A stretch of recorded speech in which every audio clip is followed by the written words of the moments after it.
ओम नमः शिवाय। जय शिव शंकर। ओम नमः शिवाय। सोमवत कथा। सोमवत को लेकर मान्यता है कि इस व्रत को करने से भगवान शिव अपने भक्तों की मुराद जल्दी पूरी करते हैं। सोमवार का दिन भगवान शिव को समर्पित है, इसीलिए इस दिन भगवान शिव की पूजा और व्रत करने का महत्व और ज्यादा बढ़ जाता है। यदि आप सोमवार के व्रत करते हैं तो आपको सोमवार व्रत की कथा अवश्य पढ़नी चाहिए। इसके बिना व्रत का फल अधूरा मिलता है। आइए जानते हैं सोमवार व्रत कथा। देवों के देव महादेव बहुत ही भोले माने जाते हैं, इसीलिए उनका एक नाम भोलेनाथ भी है। पौराणिक मान्यता अनुसार भगवान शंकर को प्रसन्न करने के लिए किसी भी तरह की खास विशेष पूजन की आवश्यकता नहीं होती, क्योंकि कहा जाता है कि वे तो भोले हैं और भक्त की मन से की गई क्षणिक मात्र की भक्ति से ही वे प्रसन्न हो जाते हैं।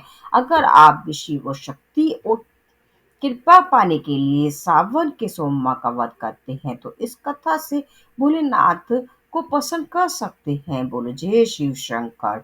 साहूकार को मिला संतान प्राप्ति का वरदान। एक बार किसी नगर में एक साहूकार रहता था। उसके एक घर में धन की कोई कमी नहीं थी, लेकिन कोई संतान न होने के कारण वह बहुत दुखी रहता था।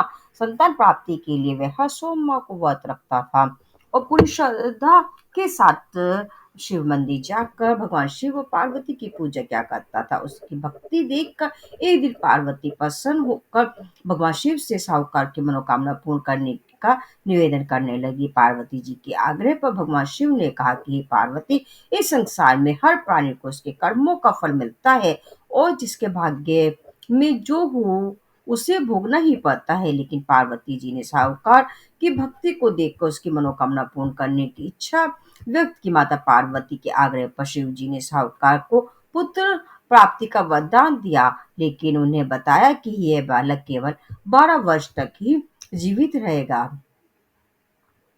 साहूकार के पुत्र का कुछ ऐसे हुआ विवाह। माता पार्वती और भगवान शिव की बातचीत को साहूकार सुन रहा था, इसीलिए उसे ना तो इस बात की खुशी थी और ना ही दुख था। वह पहले की भांति शिव जी की पूजा क्या करता था। कुछ समय के बाद साहूकार की पत्नी ने एक पुत्र को जन्म दिया। जब वह बालक 11 वर्ष का हुआ तो उसे पढ़ने के लिए काशी भेज दिया गया। साहूकार ने पुत्र के मामा को बुलाकर उसे बहुत सारा धन देते हुए कहा कि तुम इस बालक को काशी विद्या प्राप्ति के लिए ले जाओ। तुम लोग रास्ते में यज्ञ कराते जाना और ब्राह्मणों को भोजन दक्षिणा देते हुए जाना। दोनों मामा भांजे इसी तरह यज्ञ करते और ब्राह्मणों को दान दक्षिणा देते काशी नगरी की ओर चल पड़े। इस दौरान रात में एक नगर पड़ा जहां नगर के राजा की कन्या का विवाह था, लेकिन जिस राजकुमार से उसका विवाह होने वाला था वह एक आंख से काना था। राजकुमार के पिता ने अपने पुत्र के काने होने की बात को छुपाने के लिए सोचा क्यों ना उसने साहूकार के पुत्र को दूल्हा बनाकर राजकुमारी से विवाह करा दूं।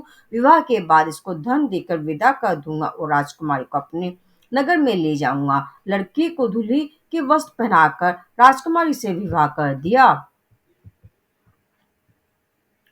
साहूकार का पुत्र ईमानदार था, उसे यह बात सही नहीं लगी, इसीलिए उसने अवसर पाकर राजकुमारी के दुपट्टे पर लिख दिया कि तुम्हारा विवाह मेरे साथ हुआ है, लेकिन जिस राजकुमार के संग तुम्हें भेजा जाएगा वह एक आंख से काना है। मैं तो काशी पढ़ने जा रहा हूँ। जब राजकुमारी ने चुन्नी पर लिखी बातें पढ़ी तो उसे ने अपने माता पिता को यह बात बताई। राजा ने अपनी पुत्री को विदा नहीं किया। फिर बारात वापस चली गई। दूसरी वो साहूकार का लड़का और उसका मामा काशी पहुंचे और वहां जाकर उन्होंने यज्ञ किया।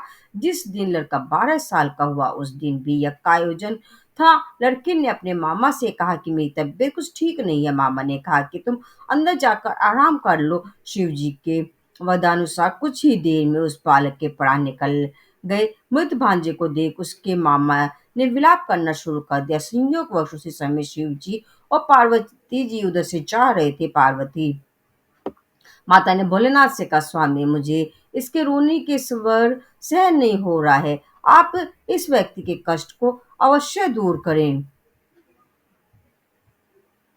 जब शिव जी मृत बालक के समीप गए तो वह बोले कि यह उसी साहूकार का पुत्र है जिसे मैंने 12 वर्ष की आयु का वरदान दिया था।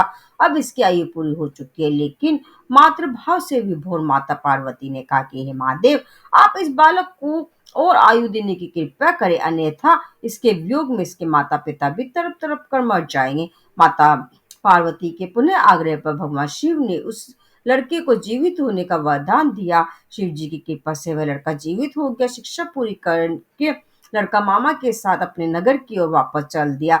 दोनों चलते हुए उसी नगर में पहुंचे जहां उसका विवाह हुआ था।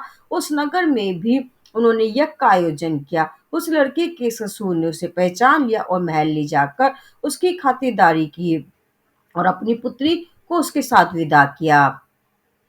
इधर साहूकार और उसकी पत्नी भूखे प्यासे रहकर बेटे की प्रतीक्षा कर रहे थे। उन्होंने प्रण कर रखा था कि यदि उन्हें अपनी बेटी की मृत्यु का समाचार मिला तो वह भी प्राण त्याग देंगे, परंतु अपने बेटी के जीवित होने का समाचार पाकर वे बहुत प्रसन्न हुए। उसी रात भगवान शिव ने साहूकार के स्वप्न में आकर कहा, हे श्रेष्ठी, मैंने तेरे सोमवार के व्रत करने और व्रत कथा सुनने से प्रसन्न होकर तेरे पुत्र को लंबी आयु प्रदान की है। इसी प्रकार जो कोई सोमवार का व्रत करता है या कथा सुनता है या पढ़ता है, उसके सभी दुख दूर होते हैं और सभी की मनोकामनाएं पूर्ण होती हैं।